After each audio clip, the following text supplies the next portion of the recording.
আনুগত্য, পরামর্শ এবং এহতেসাব আজকের আলোচনা। আনুগত্য, পরামর্শ এবং এহতেসাব তিনটি গুরুত্বপূর্ণ টার্ম, বিশেষ করে ইসলামী আন্দোলনের জন্য। যে কোনো গতিশীল সংগঠনের জন্যই এটি তিনটি টার্মই খুবই গুরুত্বপূর্ণ। আর ইসলামী আন্দোলনের জন্য, ইসলামী সংগঠনের জন্য প্রত্যেকটি আলাদা আলাদাভাবে অনেক অনেক বেশি গুরুত্বপূর্ণ এবং মৌলিক বিষয়।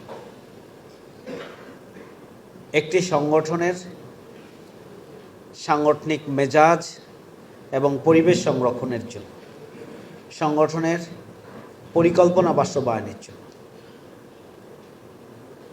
সংগঠনের সিদ্ধান্তগুলোকে একটি সংগঠনের সকল ম্যানপাওয়ারের প্রতিনিধিত্বকারী একটি সিদ্ধান্ত হিসাবে সিদ্ধান্তকে মানসম্মত এবং যথাযথ সিদ্ধান্তে পরিণত করার জন্য,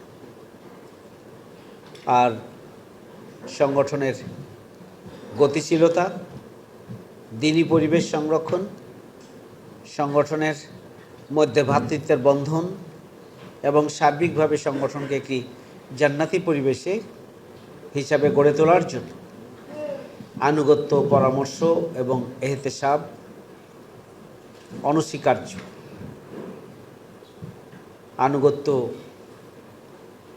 ছাড়া ইসলামী সংগঠনের অস্তিত্বই কল্পনা করা যায় না। পরামর্শভিত্তিক সিদ্ধান্ত গ্রহণ হচ্ছে ইসলামী আন্দোলনের সোপান। এটি ইসলামী রাষ্ট্রের একটি গুরুত্বপূর্ণ উপাদান। শূরা-এ নিজামের মাধ্যমে পরামর্শভিত্তিক সিদ্ধান্ত গ্রহণের মধ্য দিয়েই একটি রাষ্ট্র পরিচালিত হবে। একটি সংগঠনে পরামর্শভিত্তিক একটি সংগঠন পরিচালিত হবে, তার সকল সিদ্ধান্তই পরামর্শভিত্তিক হবে। এককভাবে চাপিয়ে দেওয়া কোনো সিদ্ধান্ত হবে না।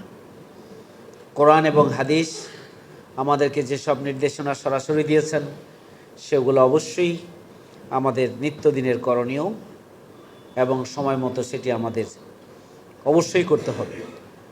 কিন্তু দৈনন্দিন সংগঠন পরিচালনা এমন অনেকগুলো বিষয় রয়েছে যে বিষয়গুলো পরামর্শভিত্তিক বাস্তবায়নের মধ্য দিয়েই একদিকে কল্যাণ, অন্যদিকে পরামর্শটা মাধ্যমে এই সিদ্ধান্তটা সঠিক সিদ্ধান্তে পৌঁছানো যায়। এমনকি ভুল সিদ্ধান্ত হলেও সেখানে আল্লাহর পক্ষ থেকে নেকি বরাদ্দ রয়েছে।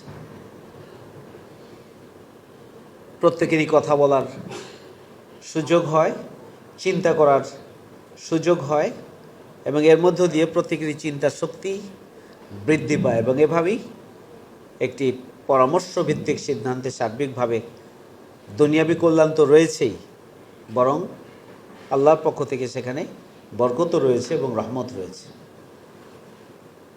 এখানে ইচ্ছার কোনো স্বাধীনতা নেই, এটি মেনে চলতে হবে।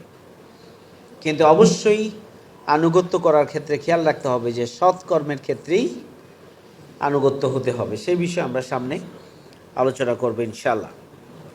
আল্লাহ রাব্বুল আলামিন এই আয়াতের দ্বিতীয় অংশে বলছেন যে তারপর যদি তোমরা কোনো বিষয়ে বিবাদে প্রবৃত্ত হও, বিবাদে লিপ্ত হও। মানুষের সংগঠন ভুল ত্রুটি হতে পারে, পরিবারে মানুষ হিসেবে মানুষের ভুল ত্রুটি হতে পারে।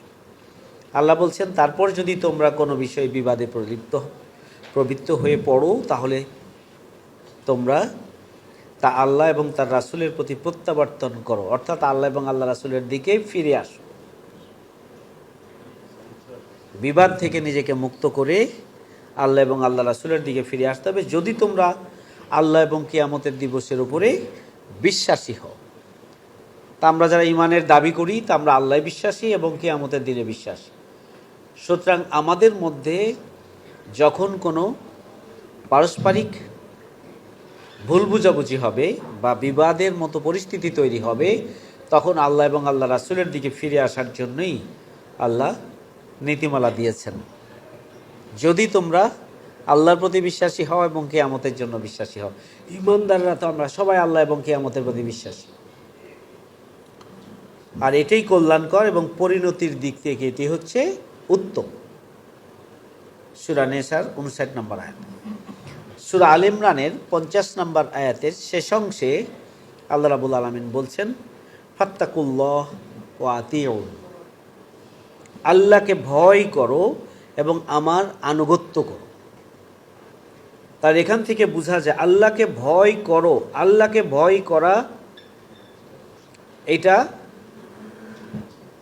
ফলাফলটা কি? আল্লাহকে ভয় করি আমি, কি করি আমি? আল্লাহকে ভয় করি এবং ভয়ের যে বহিঃপ্রকাশ সেই হিসাবে আমি আনুগত্য করি কার? আল্লাহ। তাহলে আল্লাহ বলছেন যে আল্লাহকে ভয় করো এবং আমার আনুগত্য করো। সুতরাং আল্লাহর আনুগত্য করার এই নির্দেশ, এটি আল্লাহর নির্দেশ, এটি ফরজ এবং অপরিহার্য।